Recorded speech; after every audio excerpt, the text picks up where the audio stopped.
Vous ne m'attendiez plus? Eh bien, je suis de retour, voilà, pour vous parler de livres. Ah oui, c'est mon sujet préféré, donc il fallait bien que je vous parle de livres ici. Et on va faire un récap de mes lectures de février. Et on commence sans attendre avec Tous les hommes désirent naturellement savoir de Nina Bouraoui. Nina Bouraoui, je la connaissais déjà pour son livre Satisfaction, que j'avais beaucoup aimé. Et il s'avère qu'elle a sorti un roman que je n'ai pas lu récemment. Elle passait aussi à la Maison de la Poésie, où j'aurais dû aller la voir, mais anxiété sociale a fait que. Ceci dit, ça m'a donné envie de reprendre la découverte de son œuvre avec ce livre-là, et j'ai bien fait. C'est un roman autobiographique avec de courtes scènes où elle parle de ses souvenirs d'enfance en Algérie principalement, de ses souvenirs de sa mère et de son début de vie d'adulte en tant que femme homosexuelle qui ne s'assume pas du tout, qui ne s'aime pas du tout et même qui a une assez forte homophobie envers elle-même. J'ai adoré retrouver sa plume qui est assez photographique, c'est-à-dire que c'est plus dans l'observation que la contemplation, mais on est vraiment sur la photo d'une scène, quoi.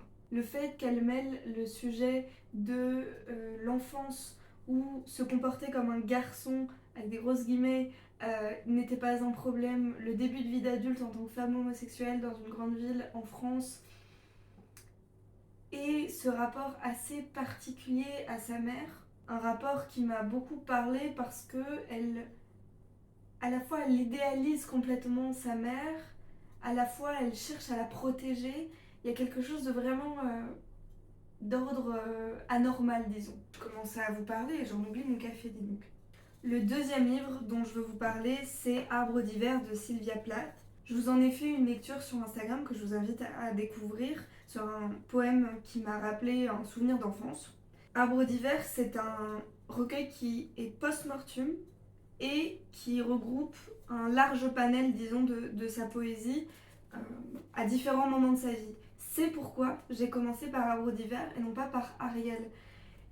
Je ne compte plus le nombre de fois où on m'a dit il faut que tu lises Sylvia Plath, tu ne peux pas passer à côté, c'est obligatoire. Et quand j'ai montré que je lisais Arbre d'hiver et que je découvrais Sylvia Plath, franchement, certains d'entre vous n'ont pas été très aimables à l'idée que je ne commence pas par Ariel.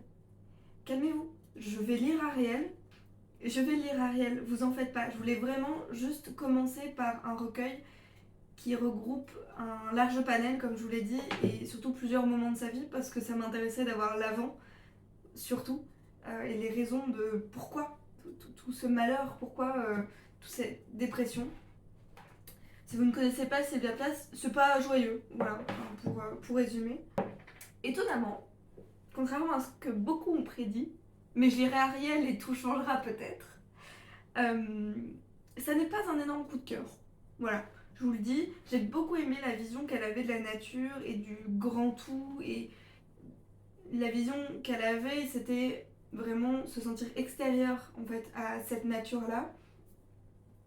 Voir que tout ça c'était la réalité et qu'elle était extérieure à ça, j'ai complètement partagé, je partage complètement, surtout en ce moment, cette vision-là de la vie et du quotidien et du monde et de l'existence. Mais je crois que ça m'a pas plus parlé que ça. Bon, j'ai quand même annoté un certain nombre de poèmes, mais j'ai pas ressenti ce que j'ai l'impression beaucoup de gens ont senti. Je lirai Ariel, on verra la vie que j'en ai, mais enfin pour l'instant, on en est là.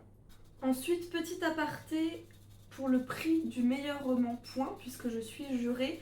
J'ai lu 2 livres de la sélection ce mois-ci, La poule et son cumin et Partie italienne d'Antoine Choplin. Premièrement, on va commencer bien avec La poule et son cumin, qui est un super roman. Vraiment, c'est un super roman qui se lit très bien, avec des sujets très bien amenés, 2 personnages féminins, 2 milieux sociaux différents. On va les suivre de leur enfance à leur vie d'adulte, de leur enfance à une espèce de séparation à un moment donné. Kenza va partir en France pour faire des études. On va découvrir ce que c'est qu'aussi arriver du Maroc en France.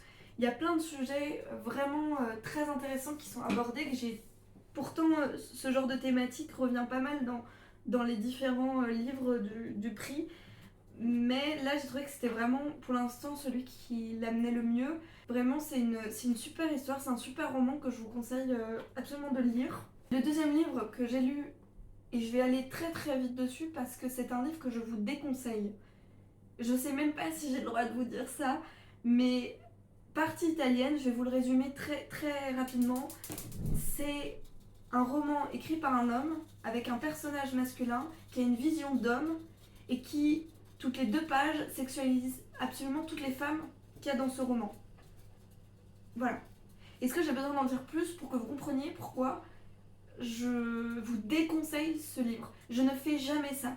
Vous remarquerez que sur Instagram, partout, je ne parle jamais de livres que je n'ai pas trop aimés. Même quand je me dis, bon, si ça vaut pas le coup d'en parler, j'en parle pas. Je vais pas les déconseiller. Mais là, bon, là, j'ai pas eu le choix, entre guillemets. Je veux dire, je suis jurée, évidemment, que je l'ai lu. Mais honnêtement, au bout de 3 pages, je l'aurais abandonné si ça ne tenait qu'à moi. Écoutez, je suis rarement aussi catégorique sur un livre. Vraiment, je j'ai pas le souvenir de livres, en tout cas ces derniers mois, pour vous dire, où je l'ai refermé en me disant non, vraiment, je peux pas. Je l'ai refermé en étant énervée. On enchaîne avec Emily Dickinson et ses poésies d'amour. Si vous ne me suivez pas sur Instagram, d'où venez-vous? Qui êtes-vous? J'ai fait une semaine consacrée à l'amour et j'ai entrepris, et je dis bien entrepris, parce que trouver un recueil juste avec des poésies qui concernent l'amour, et ben c'est une sacrée tâche. C'est moi qui vous le dis. Mais il s'avère qu'il y a cette collection. Alors j'ai découvert après coup, bien après coup, il y a 2 jours pour tout vous dire, qu'en fait les éditions Circé ont toute une collection avec les poésies d'amour avec différents poètes et poétesses. Akhmatova, Rilke, enfin vraiment trop bien. Donc allez découvrir ça. Moi j'étais tombée sur Dickinson au moment où je faisais ma petite enquête, ma petite recherche. Alors Dickinson, je suis un peu dans le flou sur mon avis, c'est-à-dire que c'est assez chevaleresque, c'est en son temps, c'est assez intéressant parce que, en tout cas de ce qui est dit, c'est qu'elle a pendant très longtemps parlé d'amour sans vraiment le vivre, et c'est là où je pense que le côté un peu chevaleresque naît finalement, le côté un peu lyrique. On n'est pas sur de la poésie très contemporaine, hein, on n'est pas du tout là-dessus. C'est très joli, il y a eu des poèmes qui m'ont beaucoup marqué, mais aussi un certain nombre qui me sont restés très hermétiques. Voilà. Ben oui, c'est pas parce que je lis beaucoup de poésie que je comprends tout, absolument tout, et que je peux tout analyser. Ça veut pas dire qu'il ne me touche pas, attention. C'est là toute la magie de la poésie, c'est que vous n'avez pas besoin de le comprendre ou de l'analyser pour le ressentir, si vous voulez. Et c'est ce que j'essaye de vous faire comprendre, et c'est pour ça que je l'ai quand même mis dans ma petite vidéo recommandation de recueil sur l'amour. J'enchaîne avec mon chouchou, que non, je n'ai pas terminé, puisque en fait c'est un recueil en 2 parties. Le premier, Il pleut en amour, qui est le titre d'un de ses poèmes, que je vous ai lu aussi sur Instagram. Et la deuxième partie, c'est Journal japonais, donc je me laisse le temps de lire cette deuxième partie-là. Je vous l'ai quand même mis dans la recommandation des recueils sur l'amour, parce que Brotigan, est-ce que j'ai besoin d'expliquer? Comment vous dire? Ce type est un génie.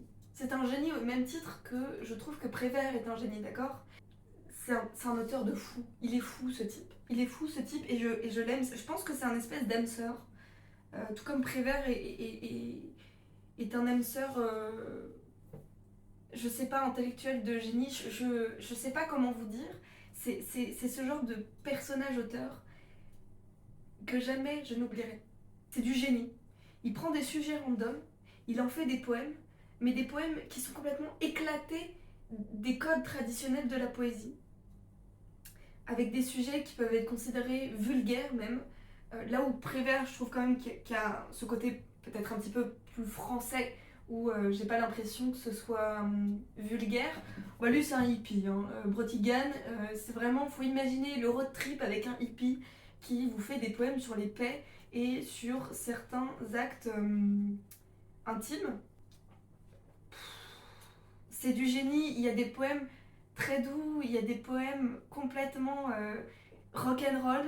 C'est du génie, quoi. Qu'est-ce que j'ai besoin de vous dire de plus? Qu'est-ce que je peux vous dire à part lisez Brotigan? J'enchaîne avec un livre que les éditions de la Peuplade m'ont envoyé, une nouveauté en poésie du premier au dernier jour de Charles Sagalan. Écoutez, formidable découverte. C'est la peuplade, je m'y attendais. Je m'attends toujours à quelque chose de formidable, mais je m'attendais pas à cette découverte-là. Je pensais pas qu'un jour je lirais un bouquin là-dessus. C'est un recueil de poésie, de très très très courts poèmes. En fait, c'est un livre qui dit quelque chose que je n'ai lu nulle part, mais qui me parle complètement. C'est le concept de livre carnet. Je m'explique, il y a quelques années, j'avais beaucoup de carnets. J'en ai encore un petit nombre, je ne vous cache pas. Mais il s'avère qu'un jour, pris d'une lumière probablement, j'ai découvert que mes livres, en fait, c'était mes meilleurs carnets. C'est-à-dire que mes livres, j'adore les annoter, mettre des signets, corner les pages. Généralement, plus le livre est corné, trituré, plus il y a de signets, etc., plus c'est un livre qui a de l'importance pour moi. Parce que ça veut dire que c'est un livre qui, à un moment donné, a fait l'objet d'un événement dans ma vie. Ensuite, j'ai lu un livre autopublié, un recueil autopublié que la jeune poétesse m'a envoyé très gentiment, Flavie Gouillet. J'ai publié toute une réflexion sur ce livre sur Instagram que je vous invite vraiment à aller voir sur le concept un petit peu de snobisme, n'est-ce pas, intellectuel, concernant les auteurs et en particulier les poètes et poétesses autopubliés, parce que depuis qu'il y a eu cette espèce de boom de la poésie sur les réseaux sociaux, ben c'est facile de tomber sur tout et n'importe quoi. Ça, c'est du snobisme. Il s'avère que Flavie est une abonnée, et donc quand elle m'a proposé de l'envoyer, il était évident pour moi que j'allais dire oui. Et j'ai bien fait. Ça m'a vraiment donné l'impression, honnêtement, de me retrouver, moi, à 15 ans. Alors, Flavie a pas 15 ans. Mais j'avais l'impression de retrouver mes poèmes que j'écrivais, moi, à 15 ans, avec un imaginaire très mystique, très sombre, très dark.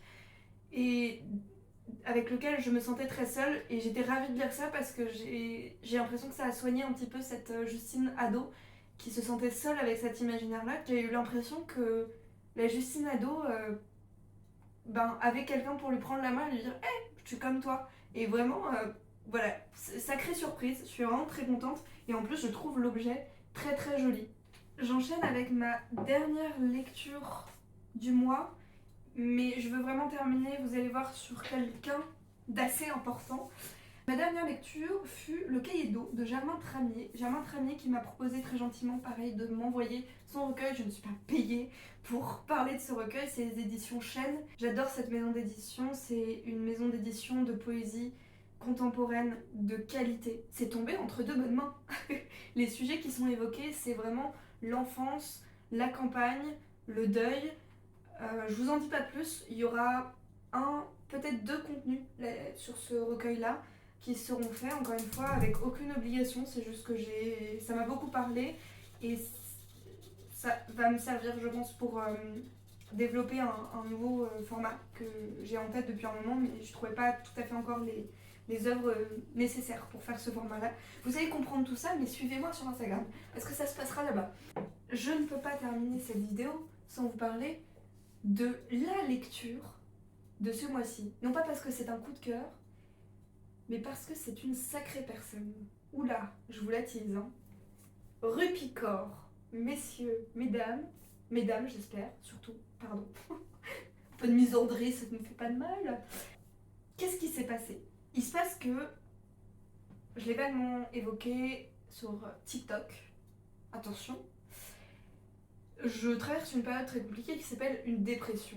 Et il s'avère qu'il y a eu un moment donné, je peux pas me l'expliquer, une sorte d'intuition, je me suis réveillée, vraiment, ça s'est passé comme ça, en me disant, il faut que je lise Homebody de Rupicor. Rupicor, j'avais lu Lait et Miel il y a un moment, j'avais parcouru, quand on est libraire, qu'on s'occupe un tout petit peu de la poésie, qu'on s'intéresse un tout petit peu à la poésie, Rupicor c'est incontournable. Je pense que j'en ferai un post en entier quand j'aurai tout lu. Bon, j'ai spoilé le fait que je vais relire Les Miel et que je vais lire son deuxième recueil qui est le soleil et les fleurs, si je ne m'abuse. Aujourd'hui, je pense que quand on lit de la poésie, qu'on veuille découvrir de la poésie, qu'on en lise déjà, qu'on soit un peu plus intéressé par le fond que par la poésie contemporaine, je pense que c'est intéressant, ne serait-ce que de lire un seul livre de Rupi Kaur. Les thématiques reviennent, je sais pas du coup pour le deuxième, mais entre le premier et celui-ci, certaines thématiques reviennent, on sent qu'il s'est passé des choses, mais les thématiques reviennent, la dépression, l'inceste, le viol, le rapport à soi, le développement personnel, etc.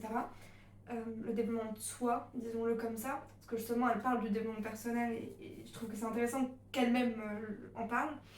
J'ai lu Rupi Kaur dans donc un état qui est l'état de la dépression dont elle parle beaucoup, avec certains poèmes assez sombres, certains poèmes très très lumineux.